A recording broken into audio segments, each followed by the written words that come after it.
መጽሐፈ ምሳሌ ምዕራፍ 24 ልጄ ሆይ በክፉ ሰዎች አትቅና፣ ከእነርሱ ጋርም መሆንን አትውደድ። ልባቸው ግፍን ታስባለችና ከንፈራቸውም ሽንገላን ትናገራለችና።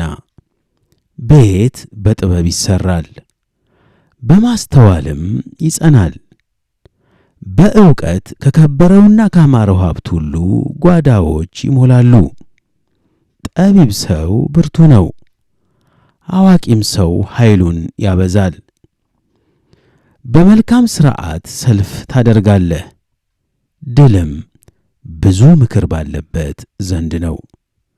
ጥበብ ለሰነፍ ከፍ ብላ የራቀች ናት፣ በበርም አፉን አይከፍትም። ክፉ ለማድረግ የሚያስብ ተንኰለኛ ይባላል። የስንፍና ሐሳብ ኀጢአት ነው፣ ሰዎች ፌዘኛውን ይጸየፉታል። በመከራ ቀን ብትላላ ጉልበትህ ጥቂት ነው። ወደ ሞት የሚነዱትን ታደግ፣ ሊታረዱ የተወሰኑትን አድን። እነሆ ይህን አላውቅም ብትል ልቦችን የሚመረምር እርሱ አያስተውልምን?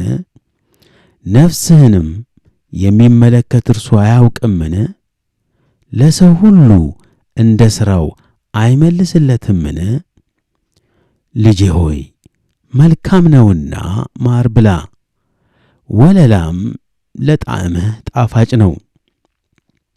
ጥበብም ለነፍስህ እንዲሁ እንደሚሆን እወቅ፣ ብታገኘውም ፍጻሜህ መልካም ይሆናል፣ ተስፋህም አይጠፋም። እንደ ኀጥእ በጻድቅ ቤት ላይ አትሸምቅ፣ ማደሪያውንም አታውክ። ጻድቅ 7 ጊዜ ይወድቃልና ይነሣማል፣ ኀጥኣን ግን በክፉ ላይ ይወድቃሉ። ጠላትህ ቢወድቅ ደስ አይበልህ፣ በመሰናከሉም ልብህ ሐሴት አያድርግ። እግዚአብሔር ያንን አይቶ በዐይኑ ክፉ እንዳይሆን ቁጣውንም ከእርሱ እንዳይመልስ። ስለ ኀጢአተኞች አትቈጣ፣ በክፉዎችም አትቅና። ለኀጢአተኛ የፍጻሜ ተስፋ የለውምና የኀጥኣንም መብራት ይጠፋልና። ልጄ ሆይ እግዚአብሔርንና ንጉሥን ፍራ፣ ከዓመፀኞችም ጋር አትደባለቅ። መከራቸው ድንገት ይነሣልና ከሁለቱ የሚመጣውን ጥፋት ማን ያውቃል? እነዚህ ደግሞ የጠቢባን ቃሎች ናቸው። በፍርድ ታዳላ ዘንድ መልካም አይደለም። ኀጥኡን ጻድቅ ነህ የሚለውን ወገኖች ይረግሙታል፣ አሕዛብም ይጠሉታል። የሚዘልፉት ግን ደስታ ይሆንላቸዋል፣ በላያቸውም መልካም በረከት ትመጣላቸዋለች። በቀና ነገር የሚመልስ ከንፈርን ይስማል።